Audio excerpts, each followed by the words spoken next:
If you're relocating to Salem, you're probably feeling pretty darn confused about where you actually should purchase a home. I know when I relocated to Salem 5 years ago, I was so incredibly confused about where I should be looking and what neighborhood would fit mine and my husband's lifestyle.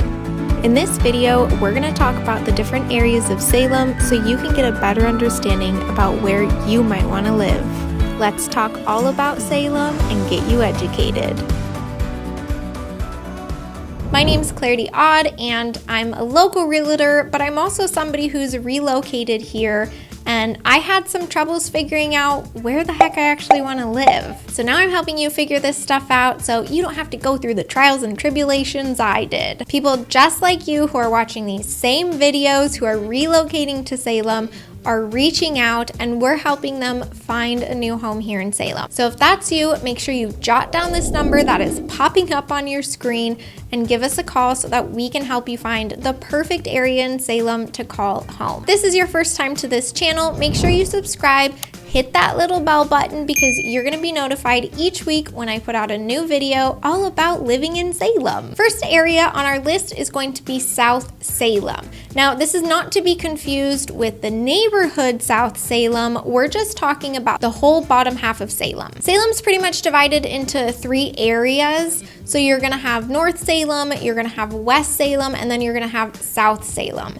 The majority of residential living is going to be in North Salem and South Salem, but there's a huge difference between these 2 areas. You're going to find out that South Salem has a mix of mid-century homes, 100-year-old homes, and new construction. So depending on what kind of home you're wanting, you're going to end up in a very specific neighborhood if you're looking to purchase in South Salem. South Salem is going to be where you find a lot of businesses and residential neighborhoods. The Salem Airport, which is currently only a private airport, is located in South Salem, but we also have things like Costco and Trader Joe's. And of course, the largest Salem hospital and some of the more affluent neighborhoods are also located in South Salem. South Salem is going to be an area that's going to be car dependent because it's pretty darn spread out. I always say that it's going to take you 20 minutes to get anywhere in Salem, and this is especially true for South Salem because everything really is spread out. So you're going to be car dependent. It's going to take you 20 minutes, but you're going to have easy access to anywhere you need to go in Salem. South Salem is home to Creekside Golf Course as well as the Illahee Golf Course, and you are going to also find a majority of condos and 55 plus communities. They are going to be located in South Salem. Moving on to West Salem. If only I could make like a W for West. I guess it kind of looks like a W with my head. West Salem is separated from the rest of Salem by the Willamette River, and you have to actually cross a bridge to get to West Salem. For this reason, a lot of people avoid West Salem because the traffic can be horrendous during commuting hours if you're trying to cross that dang bridge into West Salem, or if you're going the other way into downtown Salem. Now, there is some hot drama over that bridge and how funds have been spent and allocated, and if another bridge should even be put up to alleviate some of that congestion in the downtown area. And it's kind of funny because we do only have one bridge. And it's kind of like, guys, why don't we just get another one? Just to put all of this drama into perspective, the only other way to cross the Willamette River into West Salem is to either travel north by 20 minutes and catch a ferry that crosses the river, or travel south by 20 minutes and cross another bridge only to double back up the west side into West Salem. If you're needing to commute into Portland or Corvallis, and you're going to be depending on that I-5 corridor, you're likely not going to want to look in West Salem because the commute times will really add up quick when you're struggling against traffic to get across that damn bridge, and then you have to cross town just to get to I-5. West Salem really is like its own entire entity in town. It's even in a different county than the rest of Salem.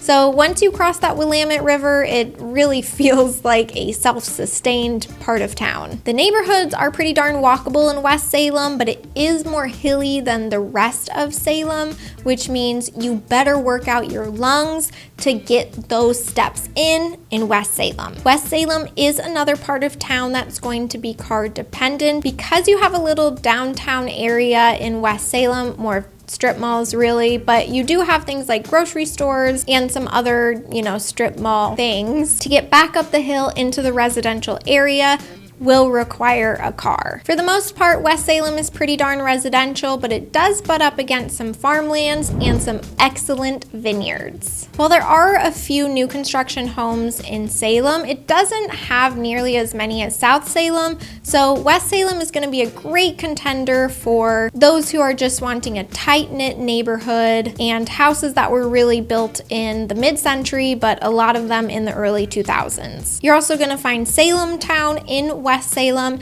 and this is a 55 plus living community. I would say it's by far the largest that we have in Salem. There are single story homes in West Salem, but because it's so hilly, you can really expect the houses to be multi-leveled. Before I move on to the next area on my list, I want you to comment down below a question that you have about Salem.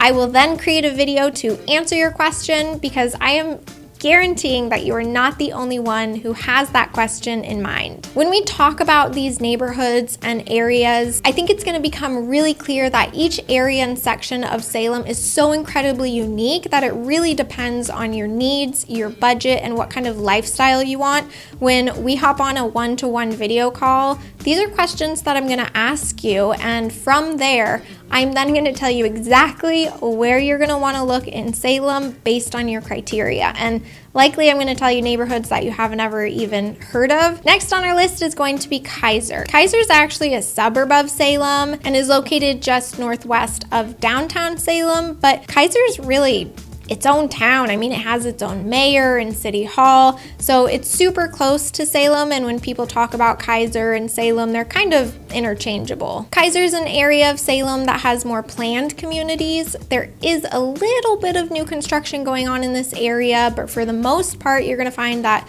the majority of homes here were constructed in the 80s and early 2000s. No matter what neighborhood you live in Keizer, you are going to be car dependent. Again, you can definitely walk around the neighborhoods, and most of them do have sidewalks, but if you want to get to downtown Keizer or Keizer Station, which is where our In-N-Out Burger is, also the baseball stadium and the Target, you're definitely gonna need a car. Keizer is a great option if you're commuting into Portland because it's really close to I-5 and it's located north of Salem, which means that you do not have to traverse Salem to get onto I-5. If you want a super convenient location to I-5 and getting to Portland, but you also love golf, you're definitely going to want to check out McNary Estates. This is by far the nicest subdivision in Keizer and has very large stately homes and its own golf course and country club. And here's a fun little fact for you. This is the neighborhood that I go rollerblading in because McNary Estates,